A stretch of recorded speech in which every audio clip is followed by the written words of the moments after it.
Danville. Alan Schultz here, Chief of Police, and we are 10-8 in service, which means we're here to make people's lives better, and we do that by safeguarding the lives, rights, and property of the people we serve. I want to thank you all for joining us live.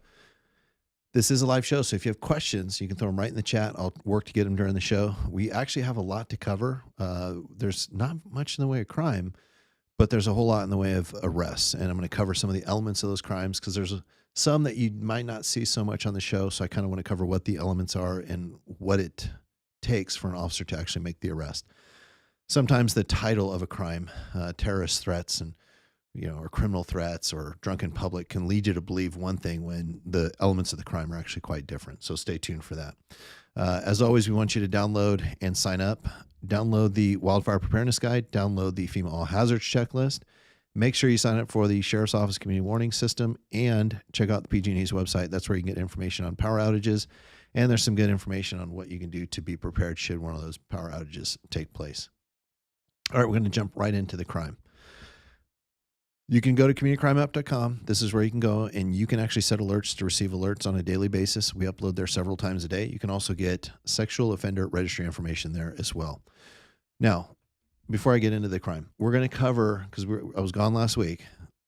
They actually let the chief take vacation. That's kind of nice. But I was gone for 2 weeks, so we're going to cover them 1 week at a time. So I'm going to cover traffic, crime. I'm doing that because what I don't want you to do is get the perception as though there's more traffic accidents or more crime, because I'm covering 2 weeks at a time. So it'll be a week snapshot each time. So July 29th through August 4th, we had 1 injury collision and then 3 hit and runs. And some of these may not have occurred on the dates, but it's the date that they were reported. So on the 1st, we had a hit and run of a parked car on the 700 block of San Ramon Valley Boulevard. On the 1st, we had another report of a vehicle that ran into 2 parked cars, and this is on the 400 block of Harts Avenue, and it caused minor injuries to the driver of that collision. And then on the 2nd and 3rd, we had 2 more hit and runs. The first was of a parked vehicle on the 585 San Ramon Valley Boulevard parking lot, the businesses down there. And the second one was on the 100 block of East Prospect. Moving on to the next week, the 5th through the 12th, 1 injury collision, 2 property, and 1 hit and run. On the 5th, this is our property collision, property damage only collision. This is an interesting one. We actually had a semi-truck trailer that, although didn't leave the road, still struck a tree. So it's not like it hopped the curb and hit a tree. It just hit the tree. The tree then fell over and hit a car, and that was on Marion Lane near Del Amigo. On the 7th, we had a cyclist that was struck by an open door of a parked car on Railroad and Harts. And then on the 7th, 3 collisions on the 7th. The 7th, we had a hit and run of a parked vehicle in the parking lot of 9000 Crow Canyon Road. That's up there by Crow and Camino Tass. And then on the 7th, we had a 2-vehicle non-injury collision, and that was on Salem Town Court and Greenbrook Drive. So the bike into the car, who's at fault on that one? So typically, when your car is parked, before you can open the door, there's a vehicle code section that says that you have to make sure that it's clear before you open it, right? If you open your car door and a car hit that door because you didn't give them enough time, then the driver, the person opening the door, would be at fault. And it works the same with a bicyclist.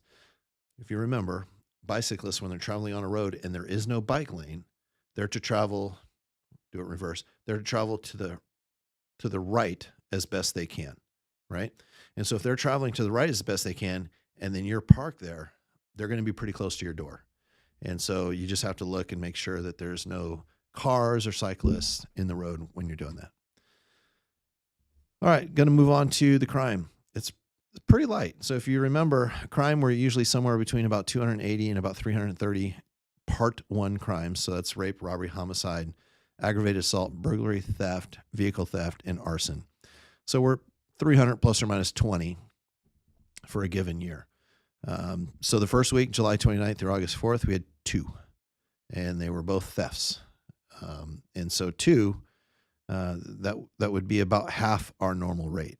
And if you look at the types of crimes they are, we had on the 29th, we had a theft of property through an open window of a parked car at the Village Theater parking lot.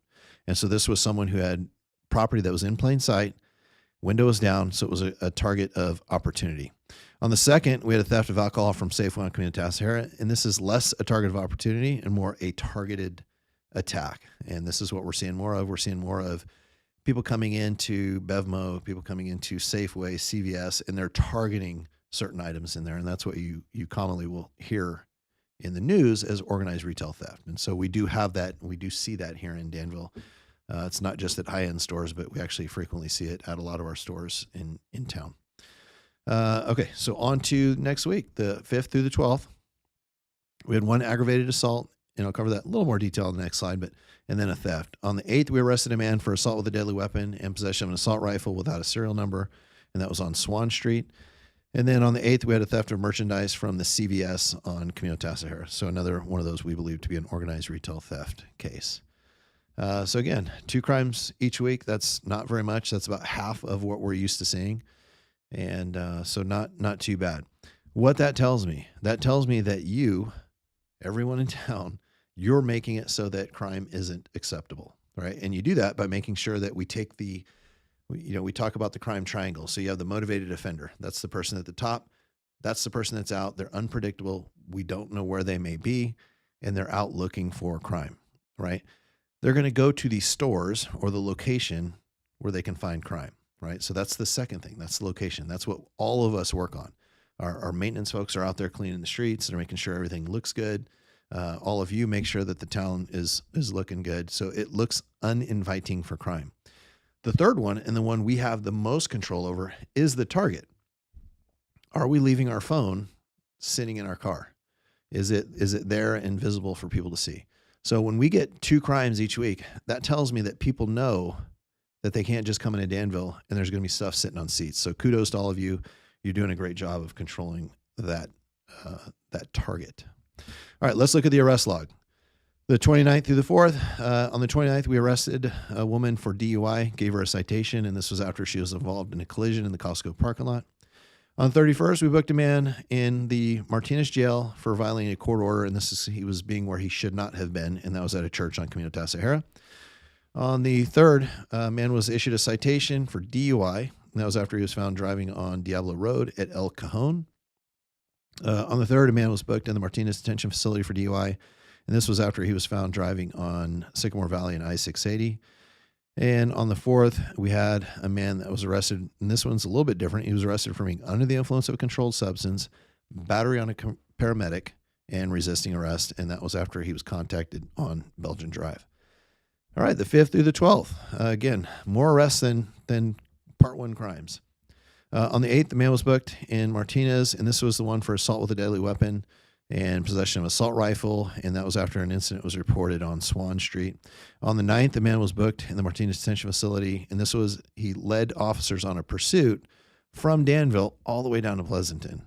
And we did get some assistance from Pleasanton PD taking that person into custody. Ultimately, after receiving medical for some injuries as a result of his collision, he was booked into the Martinez detention facility. On the 10th, a woman was arrested for repeatedly phoning 911 when no emergency existed on Swan Street. And I will cover that in another slide, what the elements of that are. And then on the 11th, we arrested a man for DUI after he was driving northbound I-680 in El Cerro. On the 11th, we booked a man in the Martinez jail for criminal threats, drunk in public, and for violating his probation. And that was at a business on the 300 block of Railroad Avenue. On the 12th, we issued a citation for a man driving under the influence after he was found driving on northbound I-680 in Diablo Road. So one thing, just because you're driving on the freeway doesn't mean that Danville PD can't be there and arrest you. A lot of times we will hop on the freeway to get from point A to point B, so we may see a drunk driver.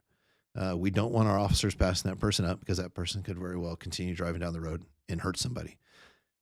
Other times what you may see is an officer may be on Diablo Road, Sycamore, and may see a car exhibiting bad driving behavior, and they may follow the person onto 680 because when they first see the person, there may not be a good place to pull them over, so the stop itself may occur on 680. So just because you get on the freeway doesn't mean that you're free to go. It means that our officers are going to do their job to keep people safe. All right, I did want to cover some of the unusual arrests that you saw. We had annoying phone calls, we had criminal threats. So I wanted to cover those, and so you know what does it take to actually commit those crimes.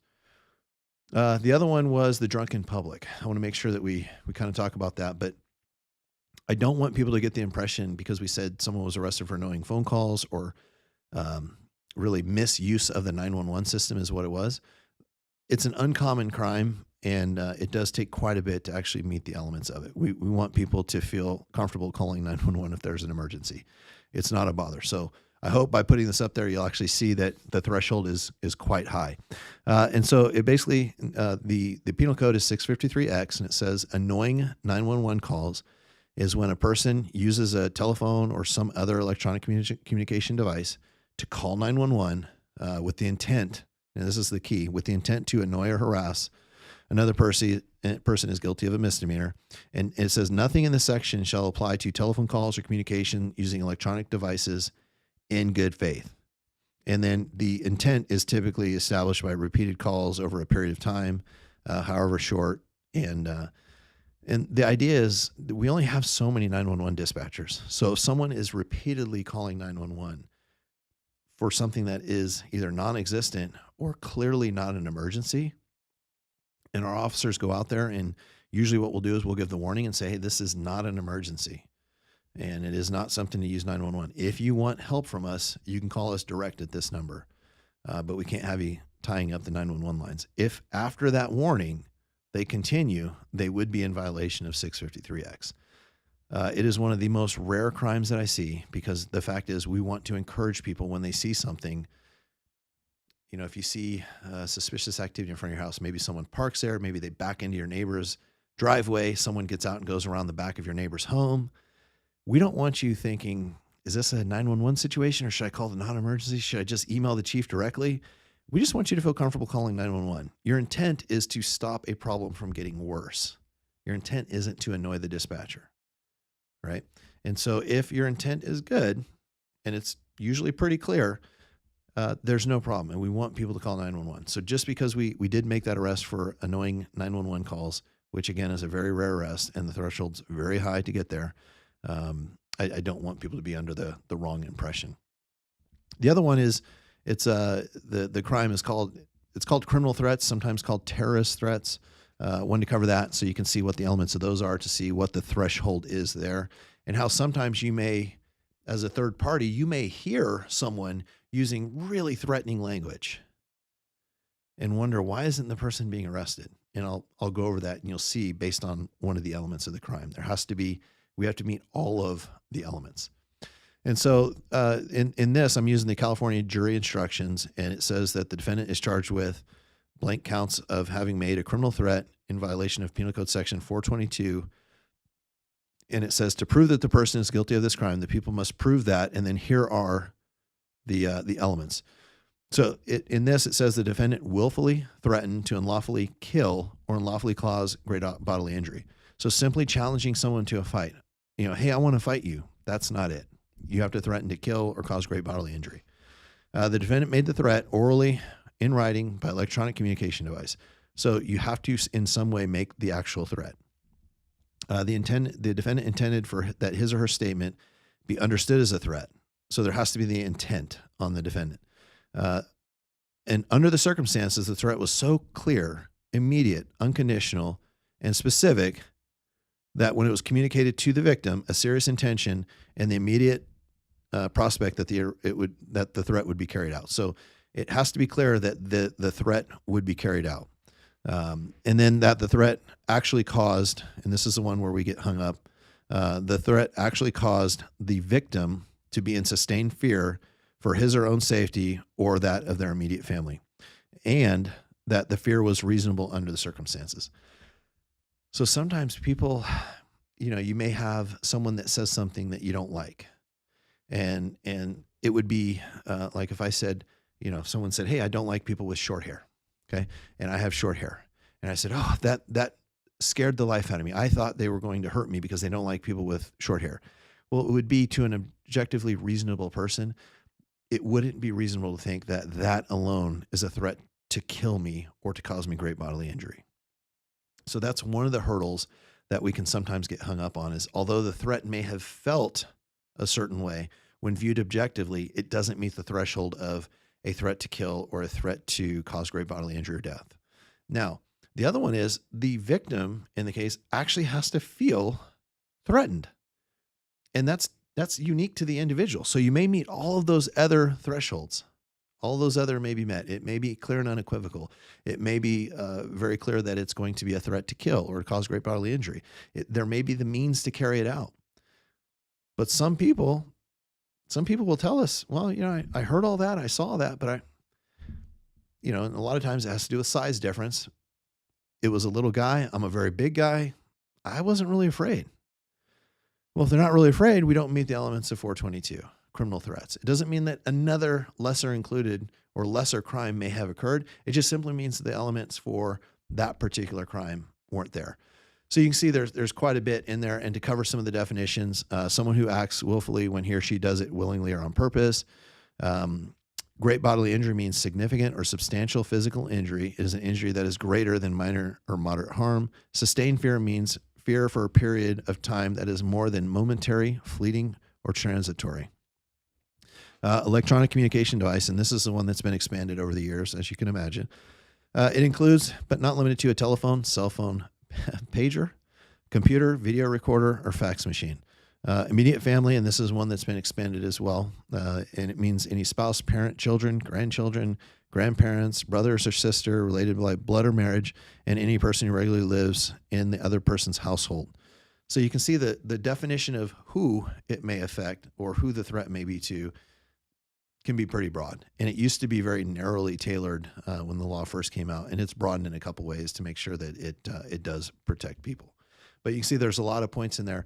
So if you're a witness to one of those crimes, it may be that the officer is asking you a lot of questions because they're wanting you to really pinpoint what it is that's going on there. Now, the other one I want to talk about is drunk in public.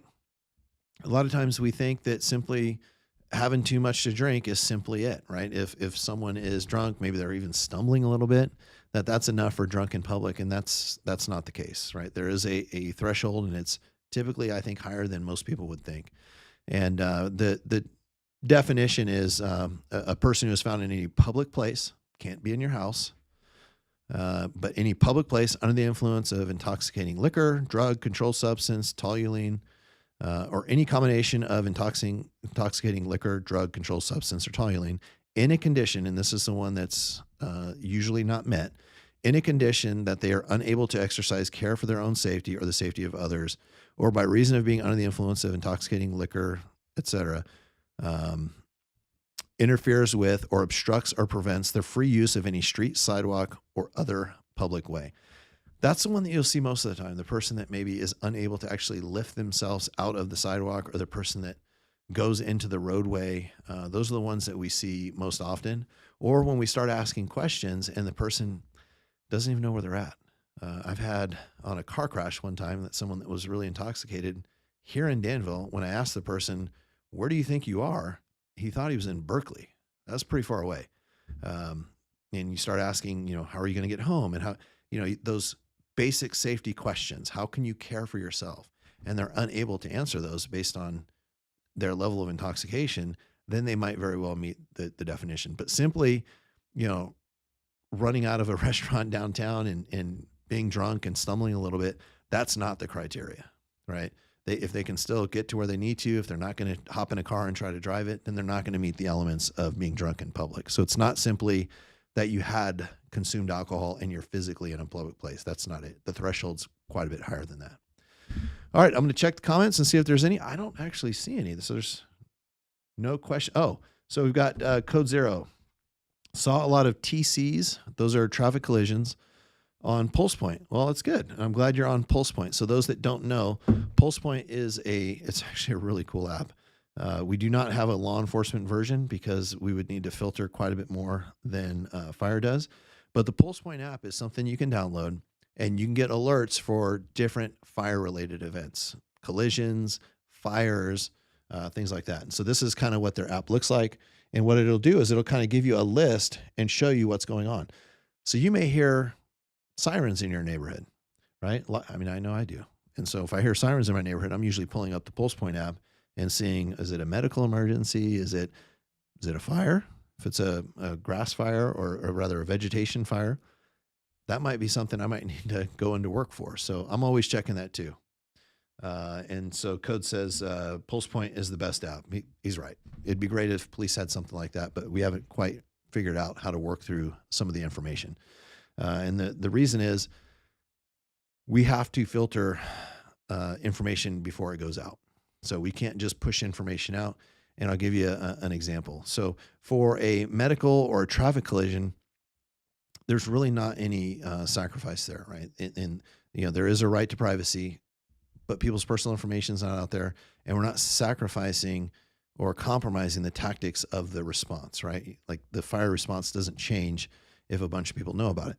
Well, if there's a crime that's happening and it gets reported to the police and it's in progress and it goes on the Pulse Point app or the police app version of it, and we're trying to find the person that committed the crime, and now they know we're looking for them, that could present a problem for us.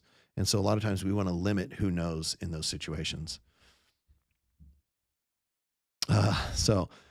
Great question. It looks like there's some popping up on Facebook.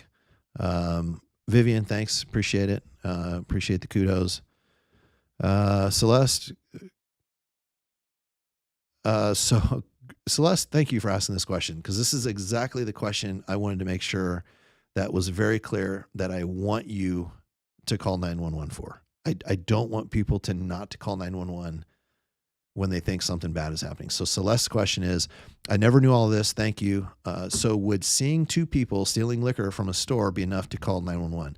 Yes. If you see a crime in progress, call 911, right? Let us know what the dispatch, and I'm always going to caution this. We have the best dispatchers in the business. They're very good at their job, which means that sometimes they will cut you off. And it sounds like they're being mean, but what they're going to do, Celeste, when you call 911 and you say someone is, so here's what's funny.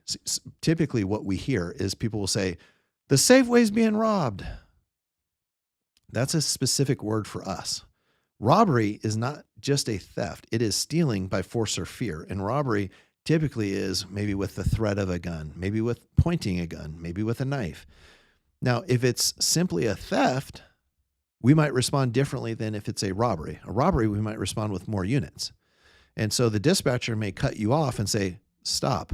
What do you see? Is there a weapon involved?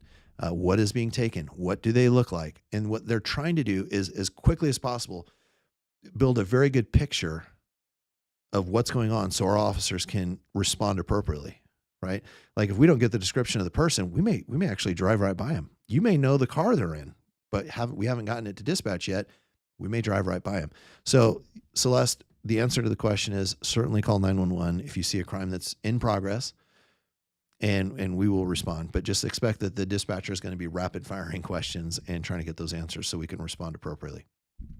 I would say if you're looking for an incident where you wouldn't typically call 911, let's say a car has been parked in front of your house for a couple days and you don't think it belongs there. You think someone may have abandoned it there, but you think maybe it's certainly in violation of the 72-hour ordinance. It's being parked there too long, but you don't see anybody in it.